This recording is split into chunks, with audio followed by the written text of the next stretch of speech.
Assalamualaikum guru-guru hebat, masih semangat untuk belajar kan?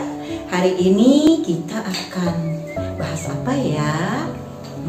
Tentang tumbuh kembang anak-anak kita. Nah, sudah nggak buka komunikasi dengan orang tua? Jangan-jangan orang tua datang ke sekolah hanya laporan. Bu guru, saya sudah bayar SPP. Bu guru, saya sudah memberikan seragam. Secara finansial tercukupi. Tapi apakah dalam tumbuh kembang anak-anak ini orang tua paham? Jangan sampai nanti jadi penyesalan. Oke, sekarang Bunda Yanti tanya. Di sekolah punya nggak kartu menuju sehat? Ada Bunda. Diisi nggak? Enggak. Nah, bagaimana kita tahu tumbuh kembang anak kita? Dan bagaimana nanti kita tahu juga untuk bisa menginformasikan kepada orang tua?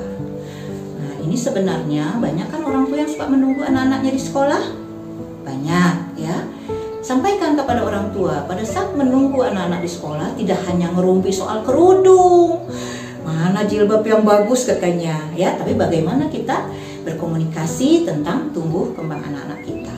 Jadi dalam pendidikan anak usia dini tentunya bukan hanya mendidik anak-anaknya saja, tapi juga perlu mendidik orang tua. Oke, tadi Bunda Yanti tanya tentang KMS. Sekarang punya nggak kartu DDTK? Deteksi Dini Tumbuh Kembang? Nggak ada. Nah, punya nggak lagi form KPSP? Nah, ini sebenarnya bisa minta di puskesmas. Supaya apa? Ya supaya kita tahu tumbuh kembang anak kita. Jangan sampai nanti ada tahap-tahap perkembangan yang terhambat, guru tidak tahu, orang tua juga tidak peduli. Atau orang tua tahu, tapi orang tua tidak mengakui. Mungkin gurunya bisa melihat perbedaan. Bun, kenapa ya kok Dedek Rafa ini sudah usia 4 tahun tapi bicaranya belum sesuai dengan usia perkembangan bahasanya? Nah, mungkin orang tua, nggak apa-apa, dulu abahnya juga baru bisa bicara umur 5 tahun. Nah, kan tidak seperti itu juga. Tapi bagaimana guru juga harus bisa peka terhadap tumbuh kembang anak ya. Dan juga orang tua harus juga bisa peka terhadap tumbuh kembang anak, supaya anak-anak kita dalam tumbuh kembangnya tidak ada masalah ya. Nah, ini penting sekali. Apa saja sih aspek-aspek perkembangan yang harus dipahami oleh orang tua? Ibu guru harus bisa menyampaikan. 1. Perkembangan kognitif. Apa saja? Kasih tahu kepada orang tua. Perkembangan kognitif itu mungkin Bunda Yanti pernah menyampaikan. Bukan hanya baca, tulis, hitung. Baca, tulis, hitung atau calistung. Ya kan? Nah, sekolah juga jangan sampai punya rasa takut. Kalau nanti di sekolah ini tidak diajarkan baca, tulis, hitung, orang tuanya nanti pindah sekolah lain. Jangan takut, yang paling penting adalah bagaimana kita bisa mendampingi anak-anak murid kita dalam tumbuh kembangnya. Tentunya kegiatan ini harus dikemas dalam kegiatan bermain ya. Kognitifnya kembangkan. Apanya lagi? Bahasa. Mungkin ibu guru pernah menemukan pengalaman anak-anak bicaranya seperti apa ya, di komik apa ya, kalau Bunda mungkin menyampaikan misalkan kayak Dora, aku peta, kan anak dalam fase meniru ya, padahal harusnya dia sudah bisa membuat kalimat-kalimat yang lebih baik. Nah, ini orang tua juga harus diberi pemahaman bahwa usia perkembangan bahasanya harusnya sudah bisa bicara ini Bunda, sudah bisa bertanya dengan mempergunakan apa, mengapa, bagaimana, siapa ya. Jadi anak-anak kita juga sudah mulai diberikan pemahaman tentang bagaimana berbicara, tentunya sesuai dengan usia perkembangannya. Sosial emosional. Nah, ini yang banyak sekali Bunda temukan di lapangan. Ya, anak-anak usianya sudah cukup untuk dia bisa memanage emosinya, tetapi karena mungkin di rumah orang tua juga tidak bisa mendampingi dalam tumbuh kembang sosial emosionalnya, akhirnya ada hambatan di situ. Seperti apa misalkan? Anak ingin sesuatu, orang tua tidak memberikan. Ngamuk, ya, sampai guling-guling. Nah, ini kan perkembangan emosi yang tidak sesuai. Tentunya kita juga harus mengajarkan bagaimana anak-anak mengekspresikan perasaannya, mengekspresikan emosinya. Bunda, tapi kan anak-anak memang dengan usia itu kan egosentris dan lain sebagainya. Iya, tetapi mereka juga harus tahu saat mana mereka marah, saat mana mereka harus juga bisa meredam kemarahannya itu. Ya, jadi ini tuh sudah 3 aspek ya yang harus dipahami oleh orang tua. Nah, ibu guru harus menyampaikan juga kognitif, bahasa, emosi, sosial. Nah, ini banyak sekali anak-anak yang tidak bisa berinteraksi dengan lingkungannya. Anak-anak datang dari rumah yang pola asuh berbeda. Sampaikan kepada orang tua. Kadang-kadang ada anak yang datang ke sekolah itu seperti raja.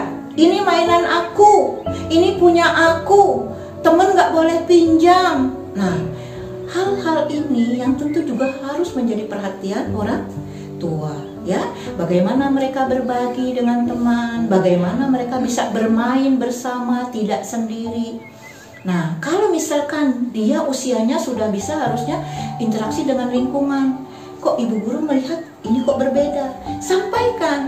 Mungkin di pertemuan terdahulu Bunda Yanti pernah menyampaikan, coba kita buka grup WhatsApp untuk kita bisa membahas tentang tumbuh kembang anak kita, ya, agar kalau ada perkembangan-perkembangan yang tidak sesuai dengan usia anak, kita bisa cepat mengetahui. Terus kita bisa cepat mengambil tindakan. Jadi inilah pentingnya di pertemuan pertama Bunda Yanti sudah menyampaikan sinergi antara orang tua dan guru juga masyarakat.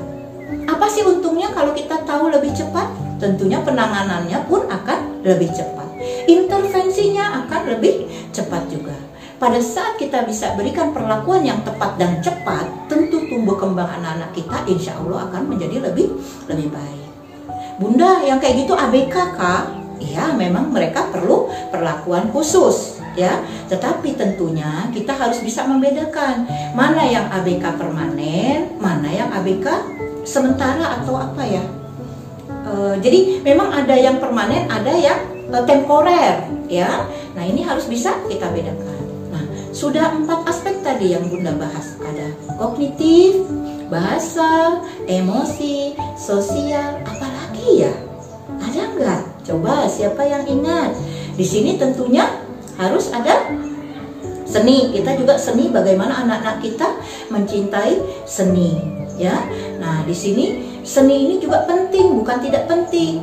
Makanya bagaimana juga mindset orang tua itu harus bukan kita rubah secara secara frontal, tidak, tetapi bagaimana kita dampingi orang tua ini untuk bisa memantau tumbuh kembang putra putrinya agar tumbuh kembangnya menjadi lebih baik dan sesuai dengan usia perkembangannya.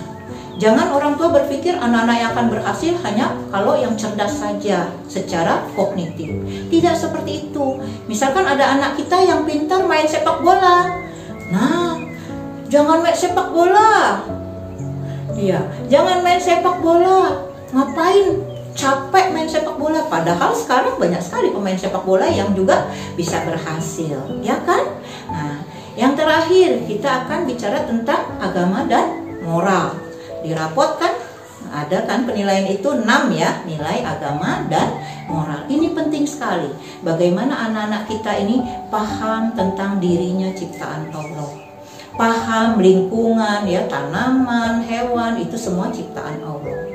Pandai bersyukur, ya, bisa mengucapkan kata alhamdulillah. Allah hari ini memberikan saya makanan yang nikmat sekali.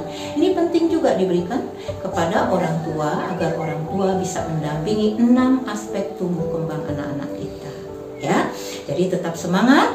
Bagaimana bisa membuka komunikasi yang baik, bahwa menitipkan ya, saya sebenarnya kurang suka, Bunda Yanti kurang suka dengan bahasa menitipkan. Bagaimana kita memberikan anak-anak kita untuk bisa dididik di sekolah tetapi tetap dalam pemantauan orang tua. Tidak hanya masalah finansial, tapi bagaimana tumbuh kembang anak-anak ini tetap bisa didampingi, tetap bisa bersinergi kerjasama antara orang tua dan guru. Kembali Bunda ingatkan, buka komunikasi yang baik. Mudah-mudahan anak-anak didik kita menjadi anak-anak yang luar biasa, cerdas pikirnya, cerdas hatinya, sehat, ya.